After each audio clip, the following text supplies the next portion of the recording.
এক মাহ আগত ইউজ কৰা তেওঁলোকে কথা দিছে মই ইমান ডিটেইলছত নাজানো মই এটা শুনাম এইবাৰ কি হয় নাজানো কিন্তু ছমাহ পিছৰ পৰা মই নিজে কৰিম কন্ট্ৰোল গতিকে তেওঁলোকে কথা দিছে বীজ এক মাহৰ আগত দিব আৰু আপোনালোকে বীজ আগত বিলাব আৰু বীজ কোনে পাইছে কোনে নাপাইছে এইটো এটা ডাঙৰ সমস্যা আমি এমএলএ গমে না মই 15 বছৰ এমএলএ থাকিলো মই গমে না আৰু গণ্ডগোল লাগে কেইটামান কেইজনমান খেতিয়ক আছে তেওঁলোকে এমএলএ পৰা চলি লৈ গৈ থাকে তেওঁলোকে ৰাহু তেওঁলোকে পাই বেলেগ কোনো নাপায় এতিয়া মোক এটা কথা কওকচোন দাস ডাঙৰীয়া আমি ধৰি লওক এতিয়া ধানৰ সময় এতিয়া খাৰিফত আমি বীজ দিব দিলো কিমানক দিলো গোটেই অসমৰ আমি কিমানক দিলো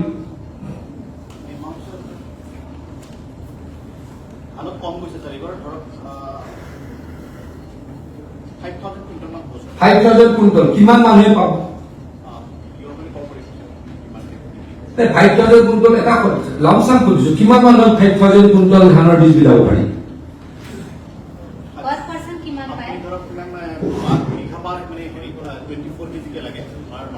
এজনৰ কিমান কেজি এটা এভাৰেজ কৈছো মই লামচাম কোনোবাজনে কৈ দিয়কচোন 5000 আমি কিমান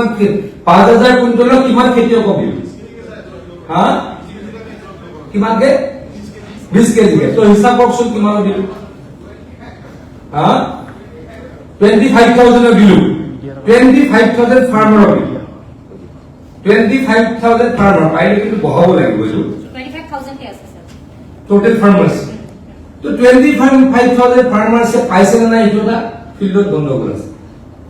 এটা তো কি বলে ট্ৰান্সপাৰেন্ট হ'ব লাগিব সবে সেৰিমনিলি দিব লাগিব মেম সেৰিমনিলি কৰা হ'ব সেৰিমনিলি কৰিব লোকেল লেভেলে ক'ব তাই দিলে মুখ জনাব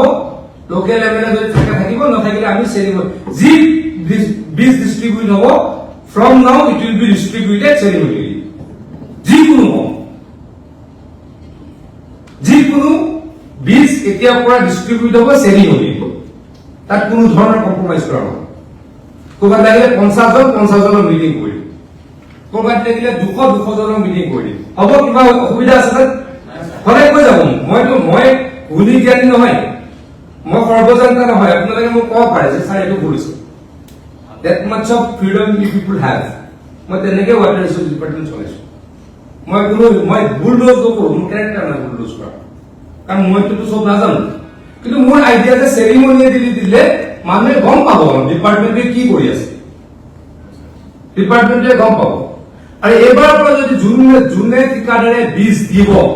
তাত যদি কোটা নলয় বুলি কয় উইদাউট এনি কোয়ারিজ আমি ক্রিমিনাল কেস করতে যাব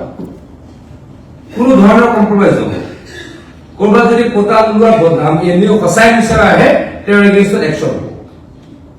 एटलीस्ट 2 बছৰ লৈকে मैं उनको क्या करना है अपना डिपार्टमेंट में काम नहीं करेगा बोल के उनको ब्लैक लिस्ट करना है যদি কোনোবা ওলাই এদিনাখন অৰুণা মেডামে আমাৰ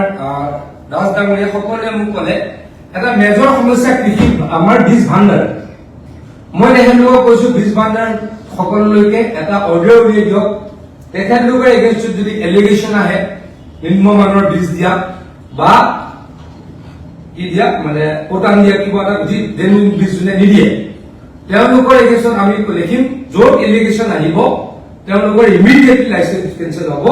আৰু আমি ক্ৰিমিনেল প্ৰচিডিংছ কৰিম এইবিলাক একদম কৰিব লাগিব নকৰিলে কিন্তু চিধা হ'ব মই আকৌ কৈছো এই ডিপাৰ্টমেন্টটোৱে অসমৰ ৰাইজৰ মুখত হাঁহি আনিব পাৰে দুখীয়া খেতিয়কক যদি অলপ সহায় কৰিব পৰা আমাৰো ভাল লাগিব আৰু নহলে খাও লাগিব যোনে অলপ ভগৱানক মানে যোনে অলপ এইবিলাক চিন্তা কৰা ভাবি চাব কৃষকক যদি আমি ভালকে সহায় নকৰো মই আগতে যেতিয়া ৱাটাৰ ৰিসোৰ্স মিনিষ্টাৰ আছিলো মথা এটা ভাঙিলে মোৰ ৰাতি টোপনি নাই কিয় নাই জানে মথাৰি কাৰোবাৰ আপোনাৰ আমাৰ ইয়াত থকা মানুহ কাৰোবাৰ পানী হয় এই হলটোত থকা কাৰোবাৰ ঘৰত পানী হয় নেকি বানপানী